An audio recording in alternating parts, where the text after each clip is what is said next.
Welcome to episode 4 of The Mystery Man. We have left on another major cliffhanger. Sophie is freaking out about this mystery because she thinks Dr. Leroy was going to send her down to the city of Atlantis to try and salvage his work, which he has done several times before, and all of the boys that he's sent down have died. And so that makes him a murderer. And Sophie's really freaked out about it. But she's kind of back and forth at this point. She's like, I'm really, really scared, but also I really want to keep going with this mystery. And Mom has now just washed her hands of it and said, yeah, you know what, if you want to keep going, I trust your maturity, my darling 14-year-old child. Sophie has decided to continue with the mystery. She has found a list of ingredients. She has decoded the secret list with the very challenging code of A equals 1, B equals 2, and so forth. And now they are being robbed. It is the middle of the night. Andrea, Mom, has burst into Sophie and David's room, told them to get outside because someone is in the house. Who is in the house? Let's find out. Sophie gasped, rushed out into the hallway. Andrea pulls David out of bed. Oh, and Sophie goes to get Tara and Thomas because she's responsible for all the rest of the kids. Mom is responsible for Sophie and David, and Sophie and David take care of all the rest of them.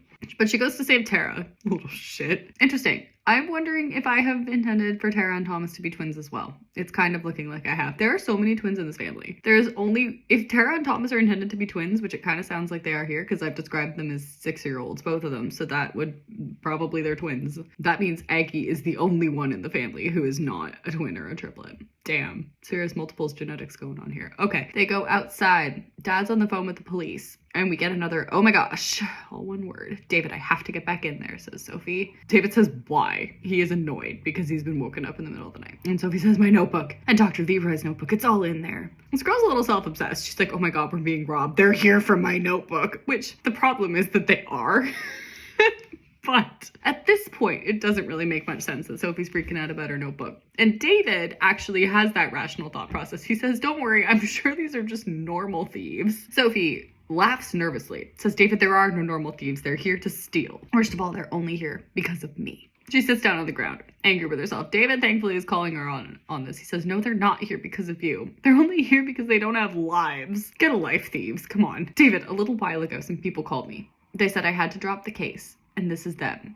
This happened this morning. And she didn't do anything since then. That's the other issue, is what has she actually done since they threatened her? For all they know, she did drop the case. And she also hasn't done anything in like a month. Why is this happening? Right. Because I needed it too. So they saw I didn't stop, but you did. So I don't really, whatever. They decided to come steal my information. They were watching her. They knew that they knew she read the rest of the journal and cracked the super top secret challenging code. Okay, police show up. Come out with your hands up, they yell. Drag out a couple thugs. Say, aha, so you guys are our trouble. Well, boys, in the car now. As if this is something that these boys are going to choose doing. Oh, and let's see. We are going to describe these boys down to the T. All right, one is tall and gangly with black beady eyes, jet black hair standing up on the top of his head, and a tattoo on his wrist of a coin. The other guy is shorter and fatter. Long hair. Went down to his shoulders, softer color of caramel. What is it with all of this caramel colored hair? Same as Sophie's. Match made in heaven. Eyes were angrier than any Sophie had ever seen. She could barely see the color because of the pure hatred that burned from them. Tall guy smiled and showed yellowed teeth, aged like a piece of old parchment. Chaz, are you thinking what I am? He says. Oh yeah, says the other guy. And when he says, boss? And the tall guy says, what? And he says, what are we thinking? Hilarious. Comedy. Chaz, you never get it. We're thinking that this is the girl. We don't have time to do anything about her now. Come on. Now I'm thinking run. Gotcha, Harry. Boss. That's right, Chaz. Not Harry. Boss. What is that exchange? And then they just leave. There are police officers standing there, but the two of them go yoink and they run away. And the police turn to the family and says, oh golly, sorry. And then Mom says, it's okay. No one was hurt. Guy says, that's right. Triumphant that nobody was upset. Chase them! You have a car. You are police officers. No, they just watch these guys run off into the sunset. They're like, yeah, sorry about that. Oh my God. But I'm sorry if anything got stolen. Wow. Okay, so that's the robbery. Sophie goes back inside, back down to her lab. Oh my God, her lab has been ransacked. This was another very Nancy Drew thing. Usually halfway through the game, one of the main spaces would be totally destroyed, and then a new clue would be left. Is there a new clue here of some sort? I don't think so. Oh, worst of all, Sophie's bookshelf is a mess. Oh, her notebooks, all the notebooks. Dr. Leroy's notebook is still there, first of all, so we're good there. But then she realizes that her own notebook is not. So she starts freaking out. She goes, my notebook! To nobody in particular, and goes back upstairs. Goes, Mom! a.m. And mom comes out of the baby's room. She's like, would you shut up? I just got your sister back to sleep. What's wrong? Sophie said, have you found anything else is missing? Mom says, what do you mean anything else? The else is bolded. Nothing's missing, is it? Sophie says, my notebook. And mom goes, oh. Go to sleep, Sophie. It'll turn up. No, it won't. You've just been robbed. Obviously, the notebook was stolen. No. Sophie doesn't believe her, but whatever. David is already asleep again. Sophie goes, how can he sleep at a time like this? But then she reminds herself, no, it's not his mystery, Sophie. It's yours. You need to fight for the right to stay in the runnings. You've done it before. This girl, she is 14 and she is top of the league. Next morning, Sophie wakes up to the sound of mom running around slamming doors and yelling, rise and shine, everybody. Another bright early day, but each of those sentences only gets 2 exclamation marks. So mom is starting to deteriorate. David slammed the pillows over his head, but Sophie sits up. Sophie's got this. Oh, here we go. Monday morning. She is exhausted, but she's still sat up and puts on a pair of brown capris and a yellow striped t-shirt. We're big into the yellow shirts, aren't we? And a gray sweatshirt. Oh, and mom's at the kitchen table, dressed for work with blue dress pants, a white blouse, and a blue jacket matching the pants with blonde hair and a bun. And gives Sophie some waffles for breakfast. Ew.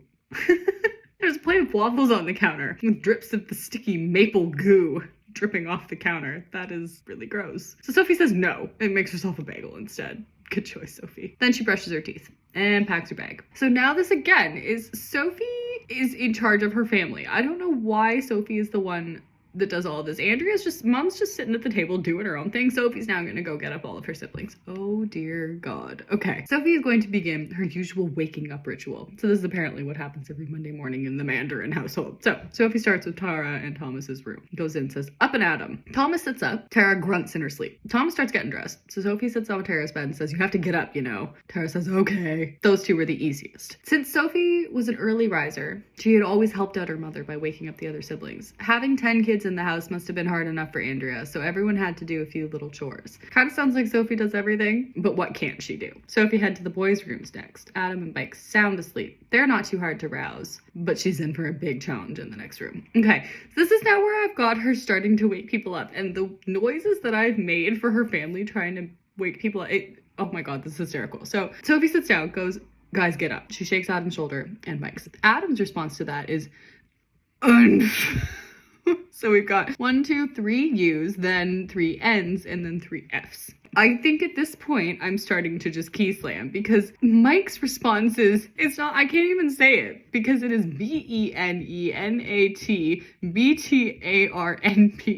Benentenarp.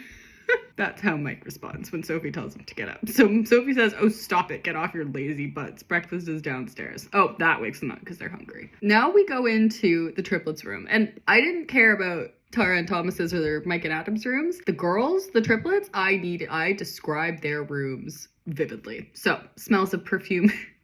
It's supposed to smell of perfume and nail polish, but I've written nail polish. So that's the first descriptor. Makeup desk was overflowing with ... Well, that was the problem. Sophie didn't know, or want to know for that matter, what was all on that table. The homework books were crammed in the corner. There was a television on a small platform in the corner closest to the door. There was also a refrigerator and a microwave. The girls had saved their toonies forever to buy all this equipment. These girls have saved up to buy a fridge, a microwave, and a TV with toonies. There's 3 of them, I guess, so that's $6 a week as opposed to 2. They're rolling in it. All right, girls are stacked out in their beds. Each has a headboard painted with different colors and images. I'm trying to develop these characters. Here's their character development. Ready? Natalie's headboard is blue with flowers and there's celebrity magazines on it. Julia's is red with birds and has electronics on it. And Alexis's is yellow with bunnies hopping around and it has photos. That is the personality of the triplets. The distinct personalities of the triplets. Get up, you 3, says Sophie. Alexis grunts. We continue with the key smashing because up, says Sophie in all caps, and Alexis responds with 1, 2, 3, 4, 5, 6, 7, 8, 19 N's. Just the letter N. And then Julia says 1 M and then 1, 2, 3, 4, 5, 6, 7, 8, 9, 10, 11, 12, 13, 14, 15, 17 U's. Natalie rolls over. Doesn't even say anything. Seriously, guys, time to get up, says Sophie. Why am I... Oh my God. Flubub, says Alexis. Ginge, says Julia. And Natalie still doesn't move. So Sophie keeps yelling at them, drags them out of bed. Oh, and Alexis wears a green tank top. I don't say what the rest of them are wearing. Took a long time. Finally, Sophie has gotten everybody out of bed. That is a full page of Sophie just waking up her siblings and a variety of key smashes of nobody wanting to get up. Don't we all say... Don't we all say banana to the burp? First thing in the morning. I know I do when my alarm goes off. Okay, Sophie goes downstairs. Everyone is eating and fighting over breakfast. Sophie's dad is in the living room. She says, "Morning, Daddy." He's still like, good morning. Sophie says, "How did you sleep?" And he says, "Fine. Did you eat yet? Because if you haven't, you should really do that now." Does not want to talk to Sophie. Out she goes. Oh, she starts thinking about the boat again. Okay, David comes out and says, "Well, you certainly don't seem at your happiest. What's wrong with you?" Sophie says, "Nothing. I'm fine." Well, come on. The bus is here. So they go out. Not the best start to the day, thinks Sophie. They jump on the yellow bus and she sits next to Ella. And halfway through the ride, Sophie just randomly says, "We were robbed this weekend." Ella gasps so loudly that you would think axe murderers were entering the bus. "Are you kidding me?" she screams. Sophie says, "Not so loud. Yeah, we were robbed." "Was anything stolen?" says Ella. "Yeah," says Sophie. Doesn't elaborate, because she was taking her time to tell the stories her grandmother had once told her to do. That way, her grandma Lita had said, the audience will be so focused, because if it's a good story, they'll want to hear more. What if it's not a good story? Ella asks what got stolen, and Sophie says, "My notebook with all of my notes on the case." And she's very triumphant about the attention. She no longer cares about the notebook being stolen. She is now just thrilled that she is getting some attention with this story. Wow, somebody means business. But who would want to steal a little girl's notebook? Maybe someone who's trying to make sure I don't solve the case. And Ella gasps, "Someone wants you to drop your case? Oh man, who?" And Sophie says, "Well, if I knew that, my notebook would probably be easier to find, don't you think?" Reasonable. Ella says, "Of course." Anyways, it happened like last night at like midnight. There were these two guys. And so she tells Ella all about it. And Ella says, "Wow, what a weekend you had." And Sophie says, "We need to get down to Atlantis fast." So now Sophie is no longer concerned about, Sophie was freaking out about the idea that Leroy wanted her to go down to Atlantis. She was done with it. She was not having it. And now she's been robbed. And she's like, "Oh my God, we have to go." Oh, and here is, yeah, right. So we at least do have a singular line of how are we going to get down to Atlantis? And why? What are we going to save? Sophie says, "I don't know that part yet, but we need one of those deep sea pods." So we have now established that there are submarines that have been invented that easily just go down to the bottom of the ocean, that a 14-year-old child is fully capable of operating, because they are not going to send them down with adults. 4 of these girls are going to go down to the bottom of the ocean by themselves successfully, and no one's going to have an issue with that. We need a deep sea pod. That is a full stop sentence right there. That is a, well, that's how we're going to handle this. Yeah, okay, sounds good. But when Leroy died, he seemed pretty desperate. What if we don't have enough time to get down there and fix whatever's going to happen up here? Ella asks. Whoa. And this is the moment. Sophie's about to figure out what Dr. Leroy has been up to. If I could only figure out what was going to go wrong, Sophie thinks about the ingredients, as if he's putting together some kind of antidote.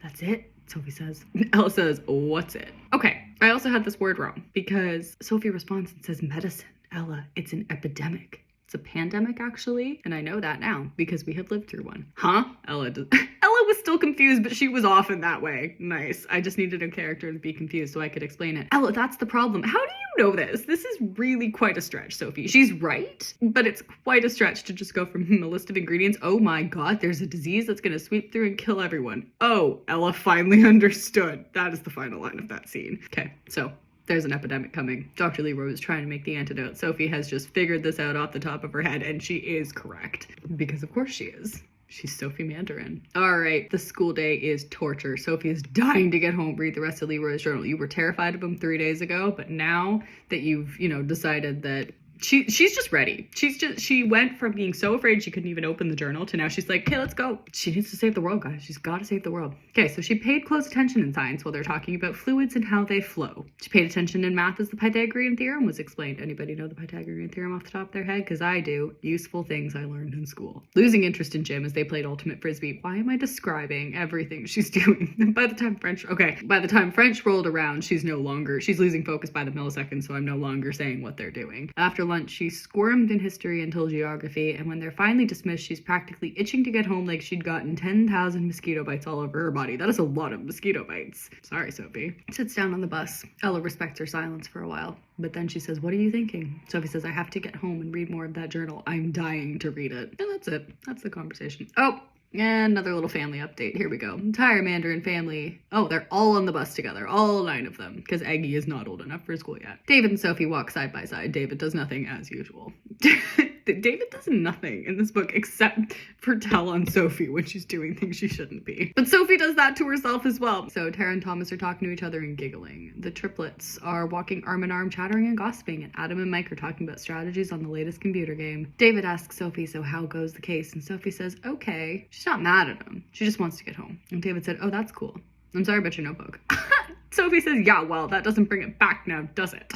David says, no, I know it doesn't, but I'm sorry anyways. Sophie says, whatever. David's like, she's walking faster. David's like running after her. David's a lost little puppy. He says, okay, well, sorry for bugging you then. Glad to know you appreciate me. And then Sophie feels bad. She says, David, wait. She hadn't meant to be rude. She'd just been agitated, anticipating the moment for the journal. Grateful that her teachers didn't ever assign homework. But you had a giant science project, didn't you, Sophie? Plot holes. She's free to do what she wanted that night. So she feels bad, runs to David, goes, David! And David's not really bad. She said, I'm sorry, I didn't mean to be so snotty. David says, it's not like you, Soph. And she says, I know, and I didn't mean it or anything. I'm just really impatient to read Leroy's journal, and I have an interesting lead. What is it?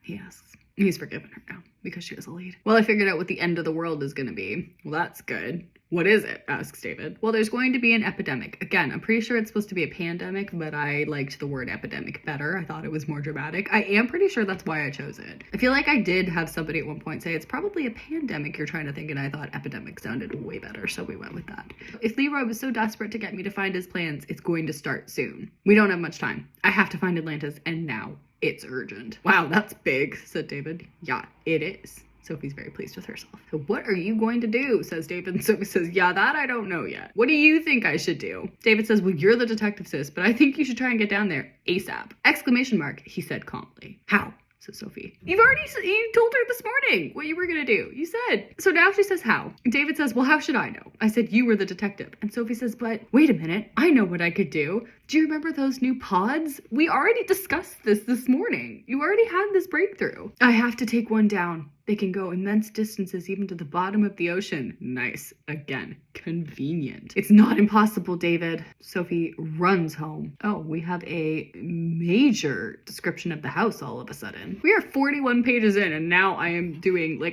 this is like half a page of her describing her house. Wow, it doesn't sound very nice. Rotting wooden steps. Sophie knew the house so well. Well, yes, you live there. Crumbling porch. Peeling white paint. Roof with its tarry shingles. Front hall is small but cozy. The rack and the mat would soon be filled with shoes, coats, and hats. Damp carpet from juice or pop that a kid would spill. Delightful. Living room, television, couch, chairs, plastic white floor in the living room, oven, fridge, microwave, anything else used for cooking. Why am I describing this all of a sudden? Full page of description of the house, 40 pages in. Home sweet home, she says as she gets to her lab. So she goes and reads the next page in the journal. Oh dear. Okay, this was another another cliffhanger that really just set me up for some challenges later on. So the next entry of Dr. Leroy's journal says, well, today I decided that I would not stay hidden for much longer. I was sure that I would be in deep trouble if I went out into the real world, but I realized that this is the least of my worries. I have to tell someone else what is going to happen. I will start by telling my diary. That is not helpful. Well, it is, because Sophie's found it. But, oh, well, see, and this is good timing, because Sophie's already discovered this. If she had read a page further in Dr. Leroy's journal, she wouldn't have had to come to this discovery of the epidemic on her own, but she did, because she's brilliant. So, there's going to be an epidemic that will sweep through the world. Confirmed. Amazing. Go Sophie. It kills in 2 days and spreads in minutes. People will be stricken with such weakness that lifting a finger is like sprinting up Mount Everest. And then everyone will dehydrate faster while they're weak and get hungrier faster, so of course everyone will die faster. I had the plans to stop the whole thing, but I left them in my hometown. You idiot. ... along with many other secrets that I do not wish to ever divulge. I wish I never had to divulge them, because when I wrote that, once again, no idea what the secrets were. They do come up. I do divulge the secrets, but divulging them was a challenge because I didn't know what they were. That's the end of chapter 7. That is the secrets I do not wish to divulge, is another cliffhanger. Oh dear. Okay, yes, this is Sophie and David's big moment. Sophie puts down the journal. She'd been right about the epidemic, but what were the other secrets? I don't know. What had this man been hiding? I needed a little time to think about it. Sophie stands up. She is surprised that she's just leaving the journal after that, after wasting a whole day thinking about it. But she couldn't bear to read more because I couldn't come up with more at this point. I needed a break. Everything that Sophie does, just remember, I was writing the story. I had no plan. So I couldn't write it. Like when I was writing Beautiful Lives, I knew vaguely what was going to be happening in all of these chapters. So I could work on different bits of it. I wrote this start to finish. There was no working on later on parts. heart I was just writing. I had no idea what I wanted to happen. So I wrote an entry in this journal and then I was like, I don't know what else to write for it. So Sophie goes, I was really wanting to do this today, but I don't feel like it anymore. That's weird. See you later. That's how I wrote back in those days. That was my writing process. Okay, so she goes back up to her room and David is in the room and asks, what did you find? And Sophie says, well, I was right about the epidemic. And David says, good for you. But apparently this guy had a ton of other secrets. She'd been planning to keep this to herself 30 seconds ago, but she couldn't help telling someone about it. David was the least likely to talk about it with anyone else. David is absolutely not the least likely to talk about it with anyone else. David is gonna go to their mom in a second. But mom doesn't care anymore, remember? Mom trusts her 14-year-old. Oh, like what? Said David. I don't know that part yet. And David is not interested, and Sophie is upset that David is not interested because she doesn't know. Right, so David has now said, oh, what secrets? Sophie says, well, I don't know them. David's like, okay, well then come talk to me when you do. Sophie's pissed off that he does not want to hear her talk about the secrets she doesn't know about. So she pulls the magazine out of his hands and says, but I have a theory. And David says, what is it? And Sophie says, well, I'm still kind of working on it. Can I get back to you? Sophie hadn't meant to lie, but she wanted to impress her brother with her wits. Now she had to come up with a theory about what all the secrets were. And David says, why would you do that? As in get back to her on it. She says, well, and he says, you didn't lie to me, did you, Sophie? Sophie's starting to feel bad. Of course not, David. Why would I do that? She felt bad about lying to her brother, but now it's her only option because if she doesn't lie, she's going to have to tell him that she did just lie. And David says, because if you lied, you should tell me now.